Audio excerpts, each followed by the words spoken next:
नमस्कार मित्रों, स्वागत है आप सभी का हमारे YouTube चैनल भक्ति सरोवर 90 में। मैं संध्या प्रस्तुत हूँ भगवत गीता के अध्यायों के साथ। मित्रों, भगवत गीता में अर्जुन ने जो प्रश्न श्री कृष्ण से किए वो प्रश्न मात्र कुंती पुत्र अर्जुन के ही नहीं थे, बल्कि उन प्रश्नों से कहीं न कहीं हम सब भी अपने जीवन में कभी न कभी सामना अवश्य करते हैं, क्योंकि हर मनुष्य का अपने जीवन में एक कुरुक्षेत्र होता है और हम सब उस कुरुक्षेत्र में लड़ रहे होते हैं।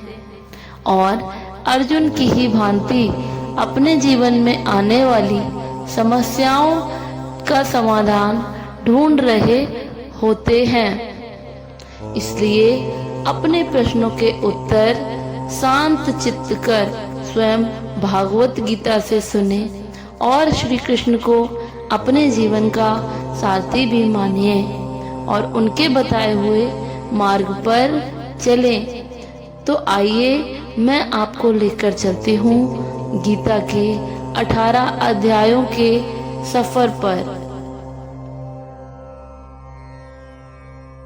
पहला अध्याय है कुरुक्षेत्र के युद्धस्थली में सैन्य निरीक्षण।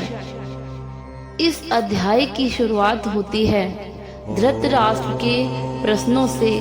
वो संजय से कहते हैं, धृतराष्ट्र उवाच धर्म क्षेत्रे कुरुक्षेत्रे समवेता युयुत्सवः मामकः पांडवाश्चैव किम अकुर्वत संजय। अर्थात धृतराष्ट्र जो कि हस्तिनापुर के राजा थे, वो जन्मांध थे तथा एक महत्वाकांक्षी राजा थे। उनके 100 पुत्र थे जो कौरव कहलाए। धृतराष्ट्र सदैव अपने पुत्र मोह के चलते अपने पुत्र दुर्योधन का गलत होते हुए भी पक्ष लिया करते थे। महाभारत का युद्ध धृतराष्ट्र के पुत्रों और उनके चचेरे भाइयों पांडु के पुत्र पांडवों के बीच कुरुक्षेत्र भूमि में कुरु साम्राज्य के सिंहासन की प्राप्ति के लिए लड़ा गया। धृतराष्ट्र का मन अत्यंत अशांत है, क्योंकि वे जानते हैं कि उनका पुत्र दुर्योधन अधर्म के रास्ते पर है।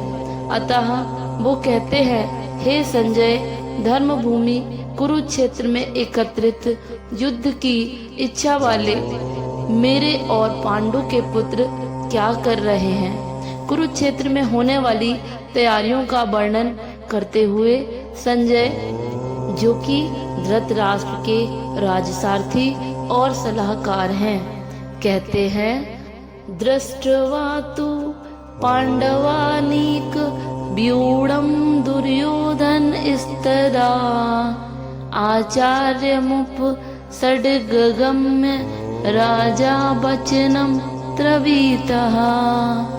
अर्थात संजय ने कहा, हे राजन, पांडु पुत्रों द्वारा सेना की व्यूह रचना देखकर राजा दुर्योधन अपने गुरु द्रोणाचार्य के पास तुरंत गए और वास्तविक स्थिति से अवगत कराया।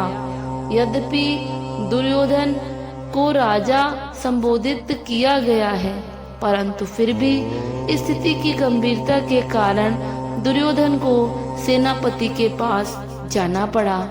अतः यह कहा जा सकता है कि पांडवों की व्यूह रचना को देखकर दुर्योधन अपना भय छिपा न सका और कहते हैं, पश्चेताम पांडुपुत्राणाम आचार्य महती चमो व्योणाम द्रुपद पुत्रेण तब शिष्येण धीमता।